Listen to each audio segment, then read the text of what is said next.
For years, fans of mountain men admired Marty Meierotto as the embodiment of true wilderness strength, calm under pressure, fearless amid danger, and deeply devoted to the land that shaped him. He was the kind of man who spoke softly but worked harder than anyone, the type who didn't brag about survival. He simply lived it. That's why when he suddenly stopped sending updates, stopped checking in at scheduled times, and stopped making the regular radio calls he had honored for decades, concern began spreading quietly through the small circle of people who really knew him. This wasn't the kind of disappearance anyone could ignore, because Marty wasn't reckless. He was predictable in the ways that mattered most.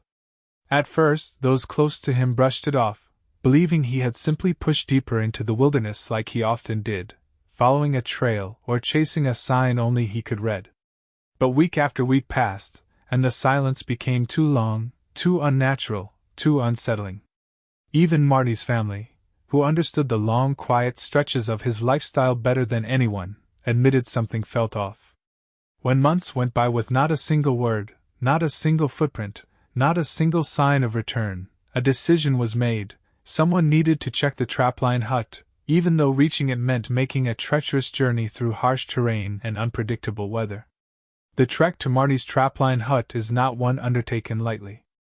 It sits deep in remote Alaskan backcountry, far beyond where most people ever dare to travel.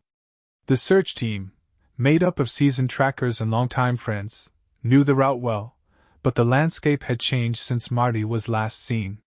Massive snowdrifts covered familiar markers, icy ridges shifted under every step, and the cold bit harder than usual, as if the wilderness itself sensed what they were about to discover. The further they traveled, the heavier the silence weighed on their minds. By the time the group reached the small clearing where the cabin stood, they could feel something was wrong.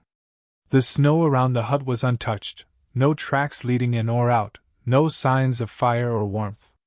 Even from a distance, the cabin looked abandoned, still, lifeless, frozen in time. One of the men whispered that he had never seen it like this before, not in all the years they'd known Marty. He was meticulous, disciplined, always leaving a clear sign of activity. The absence of those signs hit them harder than the biting winter air. When they finally pushed open the door, the cold inside the hut rushed out like a ghost, swallowing the warmth around them. The stove sat empty and dark, with no new wood stacked nearby, a detail so unnatural for Marty that it immediately sent a chill down their spines. This was a man who prepared for winter like it was a religion, always ready, always thoughtful. A dark stove was more than a bad sign, it was an alarm bell.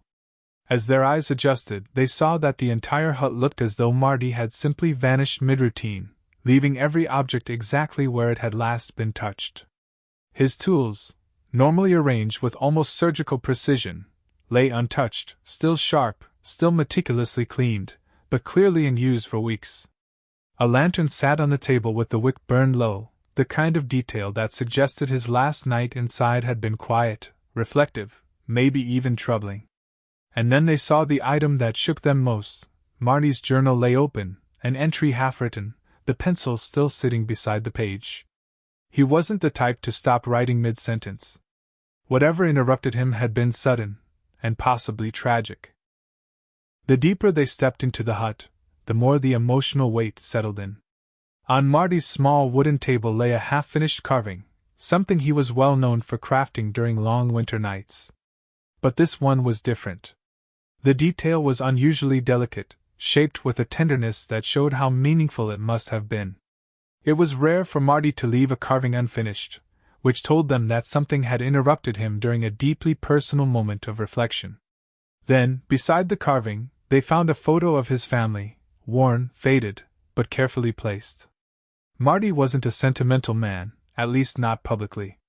For him to keep that picture so close meant he had been thinking intensely about home. Even more heartbreaking were the small notes he had jotted down on scraps of paper, thoughts about the weather, about repairs he needed to make, and one note mentioning pain he had tried to push through, but which had grown hard to ignore. These scraps revealed a truth he had kept hidden. Marty had been struggling more physically than anyone knew. The strong, stoic trapper had been hurting for months, yet said nothing. He didn't want to worry his family. He didn't want to burden the people he loved. He was enduring quietly, the way he'd lived his entire life. It wasn't until one of the searchers checked beneath Marty's folded gear that they discovered a note, short, simple, but devastating in context. Written in Marty's calm, steady handwriting, it thanked the wilderness for shaping him, thanked his family for their love, and expressed his hope that his daughter would always stay strong and true to herself. It wasn't a goodbye, not exactly. But it felt like a man preparing for something he sensed might be coming. Whether he feared his worsening pain, an approaching storm, or simply the limits of his own body, the message held the weight of finality. The men who read the note stood silently, each knowing the significance of what they held. Marty was not dramatic. He didn't write emotional letters. So for him to leave something like this meant he had felt something shifting inside him, physically, emotionally, or spiritually. It was as if he had sensed a turning point, a moment where he realized he might not be able to continue the way he always had. For a man defined by resilience, accepting such a possibility must have been heartbreaking. After searching the hut, the team expanded outward, hoping to find some sign that Marty had moved on.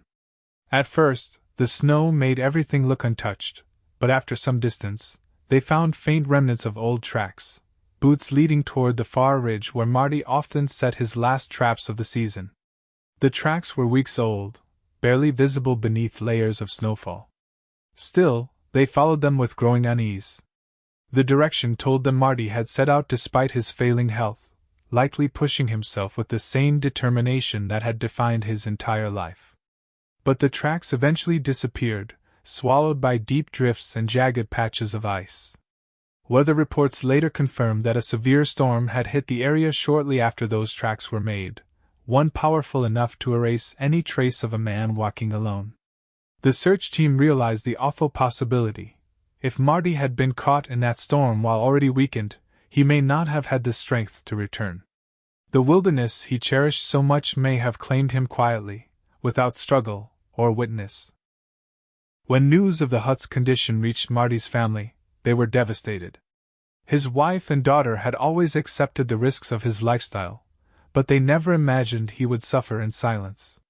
The notes about pain, the unfinished carving, the abandoned journal entries, these tore at their hearts more deeply than the uncertainty of his fate. They realized he had been shielding them, trying to protect them from worrying, even as his body weakened and his tasks became harder each day. He carried everything alone, not out of pride, but out of love. His daughter later shared that the hardest part wasn't the possibility that he was gone. It was knowing he had been hurting and never told them. She said she wished he had let them help, wished he had given them the chance to share his burden. But those who knew Marty understood why he didn't. He had been raised in a world where you fix your own problems, endured your own pain, and met hardship with quiet strength. Asking for help felt unnatural to him. And that was the part that broke his family's hearts the most. Weeks later, Marty's family made the emotional journey to the hut themselves. They wanted to gather his belongings, preserve the memories, and say their own private goodbyes. Walking through the small cabin, they touched the items he had touched, studied the tools he had sharpened, held the carving he never finished. Each object carried a piece of his spirit, a reminder of the man who lived with purpose and unshakable grit. The silence inside the hut no longer felt eerie, it felt sacred, like a final message from a man who lived a life few could truly understand.